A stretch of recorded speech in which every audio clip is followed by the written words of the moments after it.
ትማሊ ሚኒስትሪ ጉዳያት ወጻኢ ኤርትራ ንዘይ ሕጋዊ ተግባራት ኣሜሪካ ትኹንን ዘርእስቱ መግለጺ ምውጽኡ ዝከር እዩ።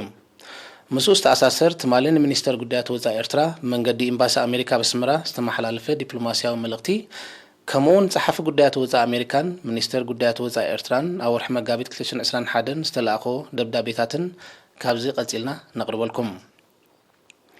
ዲፕሎማስያዊ መልእኽቲ ቁጽሪ 215/21 ሓለቓ ስታፍ ሓይልታት ምክልኻል ኤርትራ ጀነራል ፊሊጶስ ወልደ ዮሃንስ ኣብ ኢትዮጵያ ምስ ዘሎ ግጭት ተኣሳሲሩ ሰብኣዊ መሰላት ናይ ዝጋሃሰ ኣካል ሓይልታት ምክልኻል ኤርትራ ወግዓዊ መራሕብ ምዃኑን ኣባላቱ ብዝፈጸምዎ ግህሰት ሰብኣዊ መሰላትን ሕቡራት መንግስታት ኣሜሪካ ሎሚ ብኣቆጻጽራ ምብራቕ 10 ፈረቓን ቅድሚ ቀትሪ ኣብ ትሕቲ ኣዋጅ ግሎባል ማግኒቲስኪ ብተሓታትነት ሰብኣዊ መሰላት ከም ዝረቕሓቶ ኤምባሲ ሕቡራት መንግስታት ኣሜሪካ ንሚኒስትሪ ጉዳያት ወጻኢ ኤርትራ ብኣኽብሮት የፍለጥ። ኤምባሲ ወኪሉ ምስ ሚኒስተር ዑስማን ሳልሕ ወይ ካልእ ወግዓዊ በዓል ስልጣን ናይቲ ሚኒስትሪ ንምርኻብ ቆፅራ ክሕዝ ፈቲኑ ሚኒስትሪ ጉዳያት ወጻኢ ብዘይምፍቃዱ ንክልታኡ ዝምድናና ብዝምጥን ሓበራዊ ናይ ምርዳእ መንፈስ ብኣካል ተረኺቡ መልእኽቱ ከበፅሕን ሕቶታት ክምልስን ዕድል ኣይረኸበን።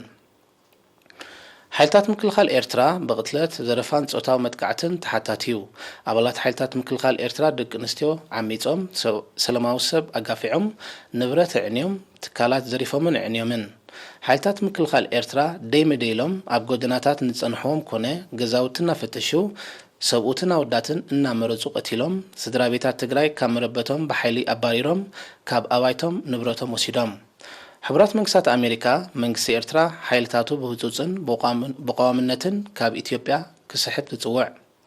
ሕቡራት መንግስታት ኣሜሪካ ኣብ ሰሜን ኢትዮጵያ ብዘሎ ግጭት ተሳትፎ ዘለዎም ኩሎም ወገናት ብህፁፅ ግጭት ደው ኣቢሎም ኣብ ዘተ ምቁራጽ ተኽሲ ከኣትው ትደፍእ።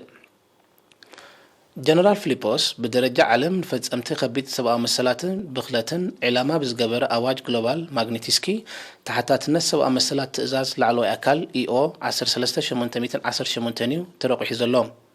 ከም ውፅኢት ናይዚ እገዳታት እዚ ኣብ ሕቡራት መንግስታት ኣሜሪካ ኮነ ኣብ ትሕቲ ዋንነትን ቁፅፅርን ናይ ሕቡራት መንግስታት ኣሜሪካ ሰባት ዘሎ ካብ 50 ሚእታዊት ንላዕሊ ዝኾነ ኩሉ ንብረትን ረብሓታትን ናይቲ ዝተረቑሐ ሰብ ይእገድን ጸብጻቡ ናብ ቤት ጽሕፈት ምቁፅጻር ወጻኢ ንብረት ክፍሊ ትሬጀሪ ማለት OFAC ይቐርብን። መምርሒታት OFAC ዝኾነ ንብረትን ረብሓታትን ከምኡውን ምስ ናይ ኣሜሪካ ሰባት ዝግበር ውዕላት ናይቲ ተረቋሕ ሰብ ዝእግድን ዝዓግትን እዮም። ሕቡራት መንግስታት ኣሜሪካ ከምዚ ዓይነት ስጉምቲ ክትወስድን ከላ ዕላማኣ ኩሎም ኣብ ግጭት ሰሜን ኢትዮጵያ ዝሳትፉ ዘለዉ ዕጡቓት ሓይልታት ሰብኣዊ መሰላት ምግሃስ ክሳብ ክንደይ ሳዕቤናት ከም ዘለዎ ተሪር መልእኽቲ ንምትሕላፍ እዩ። ፍሉይ ልኡኽ ፊልትማን ብ6 ጉንበት ኣስመራ ዝበፅሓሉ ብዛዕባ ምእታው ሓይልታት ኤርትራን ዘሰንብት ተግባራቱን ሻቕሎቱ ብምግላጽ ምግሃስ ሰብኣዊ መሰላት ምዝቕጽል ናይ እገዳ ተኽእሎ ከም ዘሎን ፕሬዚደንት ኢሳያስ ኣነጺሩሉ ነይሩ።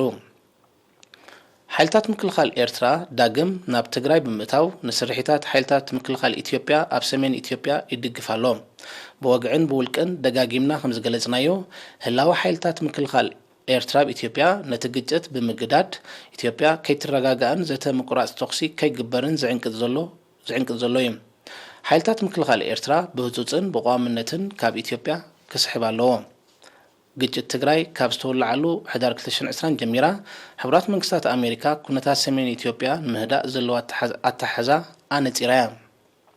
ግጭት ከም ዝዓርፍ ምግባር ኣብ ሰሜን ኢትዮጵያ ዝርከቡ ሓገዝ ዘድልዮም ወገናት ሰብኣዊ ሓገዝ ዝረኽብሉ መገዲ ምፍጣር ብዘተ ፖለቲካዊ ፍታሕ ሰላምን ጸጥታን ምርግጋጽ ኣብ ትግራይን ሰሜን ኢትዮጵያን ግጭት ምቕጻሉ ንሃገራዊ ድሕነት ርግኣት ግዛኣታዊ ሓድነት ሃገር ኢትዮጵያ ከምኡውን ንሰፍሐ ቀርኒ ኣፍሪካ ብሓደጋ ዘውድቕ እዩ። ሕቡራት መንግስታት ኣሜሪካ ኣብዚ ግጭት እዚ ትድግፎን ጸግዒት ትኾኑን ዝኾነ ፍሉይ ወገን ወይ ጉጅለ የለን። ንርግኣትን ጸጥታን ሓድነትን ኢትዮጵያ ኢና ንድግፍ። ንሕወሓት ፍሉይ ሓይልታት ኣምሓራን ሓይልታት ምክልኻል ኢትዮጵያን ናይ ዞባ ሚሊሻታትን ሓይልታት ምክልኻል ኤርትራን ዘሎ ቅልውላዊ ከብቅዕን ኣብ ዘተ ዝተመርኮሰ ምቁራጽ ተኽሲ ክግበርን ረብሓን ድሕነትን ኣብቲ ዞባ ዝርከቡ ሰላማውያን ሰባት እንተላይ ኤርትራውያን ስደተኛታት ክሕሎን ሓድነት ኢትዮጵያ ክዕቀብን ብተደጋጋምን ብወግዕን ጸዊዕና ኢና። መንግስቲ ኢትዮጵያን ሕወሓትን ብህፁፅን ብዘይ ቅድመ ኩነትን ተኽሲ ንምቁራጽ ዘተ ክጅምሩ ኣለዎም። እዚ ናብ ዘተኣማምን ፖለቲካዊ ፍታሕ ናይቲ ግጭትን ዝሰፍሐ ምይጥን ከምርሕ ዘለዎ እዩ። አሞዳታ ሕብራት መንግስታት አሜሪካ ኩሎም ኣብ ትግራይ ተሳትፎ ዘሎም ዕጡዋት ሓይልታት በአህጉራዊ ሰብአዊ ሕግታትን ግዴታታትን እንተላይ ምሕላው ድሕነት ሰላማውያን ሰባት ክቅየዱ እናጽውዐት ኩሎም አህጉራዊ ሕግን ሰብአዊ መሰላትን ዝግህሱ ተሓተትን ምዃኖም ትገልጽ። ምርቋሕ ጀነራል ፊሊጶስ ነቶም ኣብ ትግራይ ኣብ ልዕሊ ሰላማዊ ህዝቢ በደላ ዝፈጸሙ ናይ ምቕጻዕ ቀዳማይ ስጉምቲ እዩ። ኤምባሲ ሕብራት መንግስታት አሜሪካ በዚ ኣጋጣሚ እዚ ኣብ ልዕሊ ሚኒስትሪ ጉዳያት ወጻኢ ሃገር ኤርትራ ዘለዎ ኣኽብሮት ደጊሙ የረጋግጽ። ካብዚ ቀፂልና ጸሓፊ ጉዳያት ወጻኢ አሜሪካ አንቶኒ ብሊንከንን ሚኒስተር ጉዳያት ወጻኢ ኤርትራ አቶ ዑስማን ሳልሕን ኣብ ወርሒ መጋቢት 2021 ዝተለኣኽዎ ደብዳቤታት በቅደም ተኸተል ነቕርበልኩም። ቤት ጽሕፈት ጉዳያት ወጻኢ ዋሽንግተን ዲሲ 8 መጋቢት 2021 ክቡር ዑስማን ሳልሕ ሚኒስተር ጉዳያት ወጻኢ ሃገር ኤርትራ ኣስመራ ዝኸበርካ ሚኒስተር ናይ ጸሓፊ ጉዳያት ወጻኢ መዝነተይ ኣብ ጅምረሉ ዘለኹም ሞት ንዝለኣካለይ መልእኽቲ ኣመስገን ንኣዝዩ ህጹጽ ጉዳያት ናይቲ ዞባ እንተላይ ጉዳይ ትግራይ ኣተኩሮን መሃብ ምሳኻን ምስ ሃገር ኤርትራን ሃናጽ ጽምዶ ክህልወና ተስፋ ገብር እንተ ክልታው ዝምድናና ግን በቐንዱ ኣብቲ መንግስትኹም ኣብ ቅልውላው ትግራይ ክወስዶ ዝውስን ስጉምታት ዝምርኮስ እዩ። ሕብራት መንግስታት አሜሪካ ህላው ወታደራዊ ሓይልታት ኤርትራ ኣብ ክልል ትግራይ ናይ ኢትዮጵያን ትካላት ሕብራት ሃገራትን በርጌሳዊ ማሕበራትን ዝወፅእ ዘሎ ጸብጻባት ገሰት ሰብኣዊ መሰላት በቶም ሓይልታትን ኣዝዩ የሻቕላ። ነዚ ዕድል እዚ ድማ እዞም ሓይልታት ብቕጽበት ክወፁ ንዘቕረብናዮ ጻውዒት ንምድጋም ክትቀመሉ ደስ ይብለኒ። አህጉራዊ ማሕበረሰብ ኣብ ትግራይ ከም ዝበለ ግፍዕታት እናተፈጸመ ስቕ ክብል ኣይክእልን። ፈጸምቱ ብሕጊ ክሕተቱ ኣለዎም። ኩሎም ኣብ ግጭት ትግራይ ዝሳትፉ ዘሎ ወገናት ብዘይ ቅድመ ኩነት በይናዊ ምቁራጽ ተጻቦታት ክገብሩ ንጽውዕ ኣለና። እዚ ሕሰም ህዝቢ ትግራይ ኣብ ምቕንጣጥን ህጹጽ አህጉራዊ ሓገዝ ናብቲ ክልል ንምእታውን ኣስተዋጽኦ ክህልዎ እዩ። ኣብ ዝተፈላለዩ ከባቢታት ዓለም እንተላይ ኣብ ዞባ ቀርኒ ኣፍሪቃ ሓያሎ ግጭታት ንርኢ ኣለና። ነዚ ታሪኻዊ ብድሆታት ንምግጣም ኩለን ሃገራት ብሓባርን ብሰላማዊ መንገድን ክሰርሓ ኣገዳስነቱ ዕዙዝ እዩ። ሎሚ ልዕሊ ማንም እዋን ዜጋታትና ኣብ መሪሕነትና ይምርከሱ።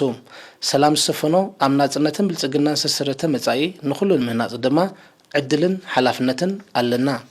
ምስ ኣኽብሮት አንቶኒ ጄ ብሊንከን። ካብዚ ብምቕጻል ሚኒስተር ዑስማን ሳልሕ ደብዳቤ ብሊንከን ዝሃቦ መልሲ ነቕርበልኩም። ኣስመራ 13 መጋቢት 2021 ክቡር አንቶኒ ብሊንከን ጸሓፊ ጉዳያት ወጻኢ ሕብራት መንግስታት አሜሪካ ዋሽንግተን ዲሲ በቀዳምነት ሰላምታ ኣብ ተሰላስሎ ከቢድ ዕማማት ድማ ሰናይ ምንዮተይ ይገልጸልካ። ናይ 8 መጋቢት 2021 መልእኽትኻ ተቐቢለያ የቕኒለይ። ብዘይ ሓቀኛ ሓበሬታ ኣብ ሜድያ ብዝጋዋሕ ዘሎ ናይ ሓሶት ሓበሬታ ተመርኪስካ ፍርዲ ምሃብካ ዘተሓሳስብ እዩ። ብርእቶይ ቁኑዕን ሙሉእን ስእልን ዝሓሸ መረዳእታን ምፍጣር ኣረኣያና ንምጥላል ቀዲምካ ክትውከስ ወይ ክትመጻርም ተገብአ።